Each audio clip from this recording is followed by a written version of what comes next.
ഞാനൊരു കാര്യം ചോദിക്കട്ടെ, ഇത്രയും നേരം ഇരുന്നല്ലോ. എനിക്ക് തോന്നുന്നു മെഹറിന് ഇതുപോലെ ഇന്റർവ്യൂ ഒക്കെ വന്നെന്ന് നേരത്തെ മെഹർ പറഞ്ഞായിരുന്നു.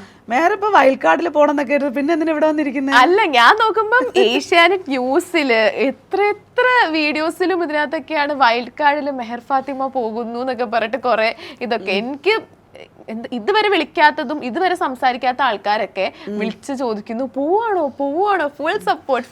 പക്ഷെ ഇങ്ങനെ ഇരുന്നിട്ട് ഭയങ്കര പാമ്പറിങ് ചെയ്തിട്ട് ആൾക്കാരെ ഇന്റർവ്യൂ കണ്ടിട്ടൊന്നും പോവാന്നൊന്നും തോന്നണില്ല മെഹറെ. അല്ല, കുറച്ചൊന്നും ആക്റ്റീവ് ഒക്കെ അല്ല, നമ്മള് എല്ലായിടത്തും നമ്മൾ ഒരേപോലെ നിക്കണം എന്നില്ലല്ലോ ചേച്ചി. ഇപ്പൊ നമ്മള് ഒരിടത്ത് സംസാരിക്കുന്നു, നമ്മള് ഇപ്പൊ ഇന്റർവ്യൂസിലാണെങ്കിൽ ഞാൻ ചെയ്യുന്ന ഒരു പാറ്റേൺ അങ്ങനെയാണ്. ഒരിക്കലും ഇപ്പൊ ഒരു ഹോട്ട് സീറ്റ് ഇന്റർവ്യൂ ചെയ്യുന്ന ആൾക്ക് മാത്രമല്ല ബിഗ് ബോസിൽ പോവാനൊരു ഇതുള്ളത്. അങ്ങനെയൊന്നുമില്ല. ഞാൻ പറഞ്ഞത് ഈ മെഹറിന്റെ ഈ ഒരു പാമ്പറിങ് മോഡ് ഉണ്ടല്ലോ, മെഹർ ഭയങ്കര സ്നേഹിച്ചാണ് എല്ലാവരെയും ട്രീറ്റ് ചെയ്യുന്നതായിട്ട് എനിക്ക് തോന്നുന്നത്. മെഹർ എപ്പോഴും ഇന്റർവ്യൂവിന് ഇരിക്കുന്ന സമയത്ത് ഞാൻ കാണുന്നത് മെഹർ അങ്ങനെ ഒരു എങ്ങനെയാണ് ആളുകളെ അങ്ങനെ ട്രസ്റ്റ് ചെയ്തിട്ട് എല്ലാവരെയും അങ്ങനെ പാമ്പർ ചെയ്ത് എന്തിനാ വിടുന്നത്? ഇപ്പോൾ ഓരോരുത്തർക്കും ഓരോ ക്യാരക്ടർ ഇല്ലേ. ഇപ്പം ഞാൻ വന്നിരുന്ന് ഇങ്ങനെ സംസാരിക്കും, എന്നെ പറ്റി എന്താ മെഹർ കേട്ടിട്ടുള്ളത്? പാവം ഒരു ചേച്ചി, അയ്യോ പാവമാണ്, ഇങ്ങനെ ഭയങ്കര സ്നേഹത്തിൽ എല്ലാവരും ഇങ്ങനെ താലോലിച്ച് നടക്കുന്ന ഒരു ചേച്ചി, അങ്ങനെ തോന്നുന്നുണ്ടോ? പക്ഷെ അവിടെയും മെഹർ എന്നെയും ഭയങ്കരമായിട്ട് മെഹർ ഇരുത്താണ്. ഞാൻ പറഞ്ഞു ഈ പാൽക്കുപ്പി 2K കിഡ്സിനെ ഒന്നും കൊണ്ടുവന്ന് ഇവിടെ കൊണ്ടുവന്ന് ഇരുത്തി റെനയുടെ കളിയെ പറ്റിട്ട് എന്താ? എനിക്ക് ഇഷ്ടമാണ് റെനയുടെ ഗെയിം. റെന നന്നായിട്ട് കളിക്കുന്നുണ്ട്. ഒരു 18-19 വയസ്സുള്ള ഒരു കുട്ടി അവിടെ ഞാൻ പറഞ്ഞു അത് റെനെ അംഗീകരിക്കാൻ പറ്റുന്നു. എന്നിട്ട് ഇവിടെ ഇരുന്നപ്പോൾ ചോദിക്കട്ടെ, നമ്മള് ഇങ്ങനെ ഭയങ്കര ദേഷ്യപ്പെട്ട് സംസാരിക്കുക അല്ലെങ്കിൽ ഭയങ്കര അലറി സംസാരിക്കുന്നവർ മാത്രമാണ് ബിഗ് ബോസ്. റെനയിൽ എന്താണ് പോയിന്റ്? റെന പറയുന്നത് ഇന്നലെ പറഞ്ഞ വർത്താനം എന്താണെന്നറിയാവോ? കാൽ മസാജ് ചെയ്തതുമായി ബന്ധപ്പെട്ടിട്ട് ഒരു സ്റ്റേറ്റ്മെന്റ് അവിടെ ഉണ്ടായി നൂറയുടെ ഭാഗത്ത് നിന്ന്. അത് ഇവിടെ ബിന്നി മാനിപ്പുലേറ്റ് ചെയ്ത സാധനം വെച്ചിട്ട് അവർ തമ്മിൽ ഇരുന്നത് ഇവരുടെ കണ്ണിൽ ലെസ്ബിയൻസ് ആയതുകൊണ്ടിട്ട് ഏത് പെണ്ണുങ്ങൾ ഒരുമിച്ചിരുന്നാലും ലെസ്ബിയൻസ് ആണെന്നുള്ള രീതിയിലാണെന്ന് ഇവള് ക്രിയേറ്റ് ചെയ്തത്. അതാണോ ബോധം ഇവളുടെ? അല്ല, ഞാൻ 19 വയസ്സായ ഇപ്പം എല്ലാവരും ഇപ്പൊ ഒരാളും അതിനകത്ത് പെർഫെക്റ്റ് ആയിട്ട് കളിക്കുന്ന ഒരാളല്ലല്ലോ. ഒരാൾക്ക് നല്ലതും ഉണ്ടാവും മോശം ഉണ്ടാവും. പക്ഷെ റെന ആണെങ്കിൽ അതിനകത്ത് ഒരു 19 വയസ്സായ കുട്ടി എന്ന നിലയിൽ അവിടെ വന്നതിൽ ഏറ്റവും മിടുക്കിയായിട്ടുള്ള ഒരു കുട്ടി സമ്മതിച്ചു. പക്ഷെ വിവരവും ബോധവും വേണ്ടേ? ഇത് എന്തുവായി കിടന്ന് കാണിക്കുന്നത്? 2K കിഡ്സ് എന്ന് പറഞ്ഞിട്ട് ഇമ്മാതിരിയാണ് ചീവീടിനെ പോലെ അലറി. എനിക്ക് ഈ ക്രിയേഷൻസ് ഉണ്ടായിരുന്നു സീസൺ 1. ഇപ്പൊ ഞാൻ ഇതിരുന്നുകൊണ്ട് പറയുമ്പോൾ ഓ ദിയാസന പോയിട്ട് എന്തിനാണ് കാണിച്ചതെന്ന് നമുക്കറിയാം എന്ന് ചിലപ്പോൾ പറയുമായിരിക്കും. ചിലപ്പോൾ റെനയുടെ ഫാൻസ് അത്രത്തോളം ഉണ്ടെന്നുണ്ടെങ്കിൽ എനിക്കറിയത്തില്ല.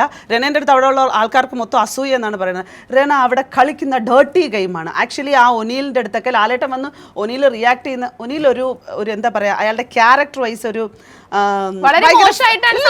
ഫ്രീ ആയിട്ട് ഇടപെടുന്ന നല്ല രീതിയിൽ ഇടപെടുന്ന ഒരു മനുഷ്യനാണ്. ഒബ്വിയസ്ലി ആണ്. പക്ഷെ അത് റെന എന്ത് ചെയ്തിട്ടാ ഈ അനുവിന്റെ അടുത്തൊക്കെ ഈ റെനയുടെ എന്തോ കാണിക്കുന്നത്? ഇവർക്ക് എന്താ ഭ്രാന്ത് വല്ലതും ഉണ്ടാ? ഒരു പെണ്ണല്ലേ, ഒരു ഒന്നുമില്ലെങ്കിലും പെണ്ണോ, ഞാനിപ്പോ ആ രീതിയിൽ ആ സെൻസിൽ പറയണല്ല. എങ്ങനെ മെഹറ നിനക്ക് ഫ്രണ്ട് എന്ന് പറയാൻ തോന്നുന്നേ? അല്ല, നമ്മള് ഒരാൾ അങ്ങനെ നോക്കിയിട്ടാണല്ലോ നമ്മൾ ഫ്രണ്ട്സിനെ ബിഗ് ബോസിൽ കേറുന്നതിന് മുന്നേ എന്റെ ഫ്രണ്ട് ആയിരുന്നു. അല്ല, ഇത് തന്നെയാണ് സ്വഭാവം. അതൊന്നും പറ്റൂല. അപ്പം സ്വഭാവം. ഞാൻ ഈ കൊച്ചിനെ സപ്പോർട്ട് ചെയ്തിരുന്നു. അടുത്തിടെ ഈ കൊച്ചൊരു സൈബർ കേസുമായി ബന്ധപ്പെട്ടിട്ട് ഈ കുട്ടി ഒരു ഇത് കിട്ടുമ്പോ ഞാൻ എന്റെ മോൻ ആ വീഡിയോ അയച്ചു കൊടുത്തിട്ട്, എന്റെ മോന്റെ പ്രായ, എന്റെ മോൻ ജനുവരി 26-ന് 19 വയസ്സാവും. അപ്പൊ ഈ കൊച്ചിന് 19 വയസ്സാണ് ഇപ്പൊ. അപ്പം ഞാൻ ഇവൻ അയച്ചു കൊടുത്തിട്ട് ഞാൻ പറഞ്ഞു, കണ്ട പെൺകുട്ടികളൊക്കെ ഇവിടെ കിടന്ന് പ്രതികരിക്കുന്നത് കണ്ട, ഇങ്ങനെ ആയിരിക്കണം പെൺപിള്ളേരെന്ന് പറഞ്ഞ് ഞാൻ അയച്ചു കൊടുത്തതാ. അതെല്ലാം സത്യം. പക്ഷെ എന്തുവായി കിടന്ന് കാണിക്കണം? ഇന്നലെ പറയണ ആദില നൂറയില്ലാതെ എങ്ങനെയാ, ആദിലില്ലാതെ എങ്ങനെയാ നൂറ് സർവൈവ് ചെയ്യുന്ന? അപ്പം ആലിബില്ലാതെ നീ എങ്ങനെയാന്ന് ചോദിച്ചപ്പോ അപ്പൊ അവൾ അവിടെ മോങ്ങാൻ വേണ്ടി പോയി. കരയണമെന്നുണ്ടെങ്കിൽ ചെയ്യരുത്, ഇല്ലെന്നുണ്ടെങ്കിൽ സ്ട്രോങ് ആയിട്ടിരിക്കണം. ആദ്യമൊക്കെ ഞാൻ റെന എൻ്റെ ഫേസ്ബുക്ക് പേജ് അക്കൗണ്ട് എടുത്ത് നോക്ക്. ആദ്യത്തെ ഇതിനകത്ത് ഞാൻ റെനയെ സപ്പോർട്ട് ചെയ്തിരുന്നു. പക്ഷെ റെന ഇപ്പോൾ കാണിച്ചുകൊണ്ടിരിക്കുന്ന ആക്ടിവിറ്റികൾ ഭയങ്കര അത് ഗെയിമായിട്ട് കാണുന്നില്ല മോനെ. ഗെയിം എന്ന് പറഞ്ഞാൽ ഒരു സ്ട്രാറ്റജി ഉപയോഗിക്കുക, പുതുതായിട്ട് അവളായിട്ടൊരു സംഭവം ക്രിയേറ്റ് ചെയ്യുക, അവൾ കൊണ്ടുവരണം. ഇവിടെ ഇരുന്നുകൊണ്ട് പാരഡി ഗായകൻ ഇവിടെ ഇരുന്ന് പറഞ്ഞു കൊടുക്കും, പോയി ചെയ്തിട്ട് വാ, ഓടിപ്പോകുന്നു. ഇതാണ് അത്. കറക്റ്റാ. എനിക്ക് റെനേനെ അനുകരിക്കാൻ മാത്രമേ അറിയത്തുള്ളൂ കേട്ടോ. കാരണം ഞാൻ പൊതുവെ അങ്ങനെയൊക്കെ അനുകരിക്കലുണ്ട്. പക്ഷെ ഇപ്പൊ ഞാൻ കുറ്റം പറയുന്നതെന്ന് പറയുന്നത് അവളുടെ ഗെയിം കൊള്ളാത്തോണ്ട് തന്നെയാണ്. അല്ലല്ലോ, ഒരിക്കലും അല്ല. നമുക്ക് ഇത്രയും സീസണിലാണെങ്കിൽ ഇപ്പം ചെറിയ കണ്ടസ്റ്റൻസ് വന്നിട്ടുണ്ട്. ഒരു എനിക്ക് തോന്നുന്നു 20-21 വയസ്സൊക്കെ ഉള്ള ഒരുപാട് കണ്ടസ്റ്റൻസ് വന്നിട്ടുണ്ട്. പക്ഷേ അവരെയൊക്കെ വെച്ച് നോക്കുമ്പോൾ റെന നന്നായിട്ട് കളിക്കുന്നത്. പ്രസന്റേഷൻ വാസ് ഗുഡ് എന്ന് നമുക്ക് തോന്നി ആ കുട്ടി വന്നപ്പോ തോന്നി. പക്ഷെ ആ കൊച്ചിനെ കൊണ്ടൊന്നും പറ്റത്തില്ല, അതിനെ കൊണ്ടൊന്നും പറ്റില്ല. അപ്പം റെന ഒരു ഫൈനൽ ഫൈനൽ പോലും വരില്ല. ഞാൻ അതിനകത്ത് എഴുതി തരുന്നു, ഇനി വന്നാലും ഞാൻ ഞാൻ മെഹറിനൊരു ഗിഫ്റ്റ് വാങ്ങിച്ച് അങ്ങോട്ട് തരും. കാണാം. കാരണം നമ്മൾ ഇപ്പം എനിക്ക് തോന്നുന്നു 26ാമത്തെ ദിവസം 27ാമത്തെ ദിവസം എന്തോ അല്ലേ ആയിട്ടുള്ളൂ. നമുക്ക് പറയാലോ ഇപ്പൊ ഓരോ ഈ ചീവീടിന്റെ ശല്യം സഹിക്കാതെ ആളുകൾ പുറത്തിറക്കുന്ന ഒരു സംഭവമുണ്ട്. 48ാമത്തെ ദിവസം ദിയസനെ സീസൺ 1 പുറത്താക്കിയിട്ടുണ്ടായിരുന്നു. നടക്കും, അത് ഉറപ്പാ, ഞാനാ പറയണത്. ഉറപ്പാണപ്പം 48ാമത്തെ ദിവസത്തിനുള്ളിൽ ആ സൗണ്ട് ഉണ്ടായിരുന്നു. ഇനി ഈ സൗണ്ട് ആൾക്കാർക്ക് ഇഷ്ടമില്ലെന്നേ, സൗണ്ട് ഇഷ്ടമില്ല. അത് ഓട്ടോമാറ്റിക്കലി ദേഷ്യം വരുമ്പോൾ നമുക്ക് വരും ഇത്. പക്ഷെ അവളുടെ തന്നെ അത് എന്റേതാണെങ്കിൽ ഞാൻ എന്തെങ്കിലും മറ്റുള്ള വിഷയങ്ങളെങ്കിലും പറഞ്ഞാണ് കിടന്ന് അലറണമെന്നും ദേഷ്യപ്പെടുന്നെന്നും ഒക്കെ അറിയാം.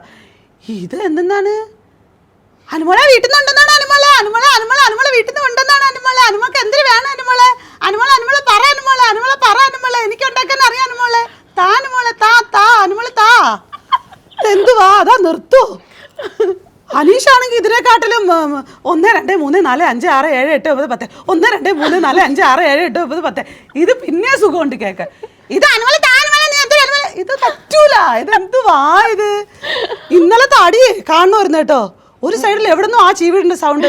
ദയവ് ചെയ്ത് ബിഗ് ബോസ് ടീംസ്, ഒരു പ്രശ്നം അവിടെ നടക്കുമ്പോൾ നിങ്ങൾ ഇപ്പുറത്തെ റെനെ സംസാരിക്കണത് എടുത്ത് ഇട്ട് കളയരുത്.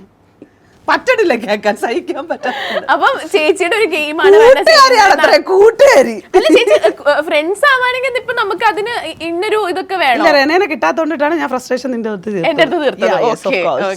ഇത് റെന പുറത്തിറങ്ങുമ്പോ നിങ്ങളൊരു ഇന്റർവ്യൂ എടുക്കുക. ഞാൻ ഉറപ്പായിട്ടും എനിക്ക് ബാക്കി വെച്ചേക്കണേ. അല്ല ഞാൻ പറഞ്ഞല്ലോ 19 വയസ്സായ ഒരു കുട്ടി അതിൻ്റെ ഉള്ളിൽ എത്തിപ്പെട്ടതിന് ഞാൻ അംഗീകരിക്കുന്നു. പക്ഷെ ആ കുട്ടി ആദ്യമായിട്ട് കളിച്ച ഗെയിമുകളെയും ചില വിഷയങ്ങളെ ആ കുട്ടി ഇൻഡിപെൻഡന്റ് ആയിട്ട് നിന്നപ്പോൾ എടുത്ത തീരുമാനങ്ങൾ ഞാൻ ഗ്രൂപ്പിസത്തിന്റെ ഭാഗമായിട്ട് മാനിപ്പുലേഷനും ഭയങ്കരമായിട്ട് വീണു പോകുന്ന ഒരു കൊച്ചാണ് അത്. കാരണം ആ കൊച്ചു അതിന്റെ ഏജിന്റെ പ്രശ്നം കൊണ്ട് തന്നെയാണ് അത് മാനിപ്പുലേഷൻ വീഴുന്നത്. കാരണം ഞങ്ങളൊക്കെയും ആളുകൾ പറയണ കേട്ടിട്ടൊക്കെ പണിയെടുത്തിട്ടുണ്ട്.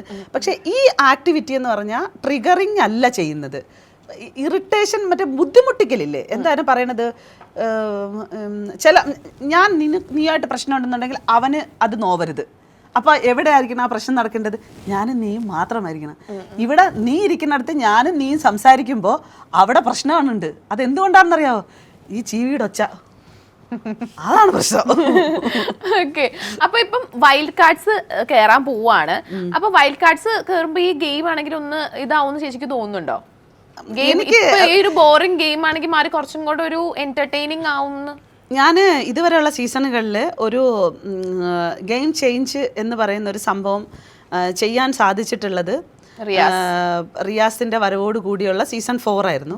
എനിക്ക് തോന്നുന്നു ഇതിനകത്ത് ഈ സീസണുകളിൽ എനിക്ക് വൈൽഡ് കാർഡിനെക്കാട്ടിലും മുന്നേ തന്നെ ആദില നൂറയും നെവിനുമായിട്ടുള്ള ഇഷ്യൂ ഒരു ഗെയിം ചേഞ്ചിന് വഴിയൊരുക്കി. ആളുകൾ കണ്ടു ഒരു ഗെയിം പ്രോപ്പറായിട്ട് കളിച്ചത്.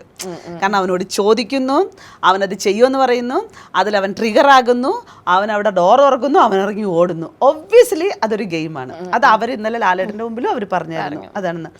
അങ്ങനെ ഒരു ചേഞ്ച് അവിടെ നടന്നു. ഈ വീട്ടിലുള്ളവർക്ക് തന്നെ പരസ്പരം ഇപ്പോൾ താങ്ങാൻ പറ്റണില്ല. അപ്പം ഇപ്പം വന്നിരിക്കുന്ന സമയം അത് എത്രത്തോളം ഇതാണെന്ന് എനിക്കറിയില്ല. ഒരു 2 ആഴ്ചയൊക്കെ കഴിഞ്ഞിട്ട് ഇവരൊക്കെ വന്നിരുന്നെങ്കിൽ കൂടുതൽ കുറച്ചുകൂടെ ഒരു ഇമ്പാക്റ്റ് പ്രതീക്ഷിക്കാമായിരുന്നു.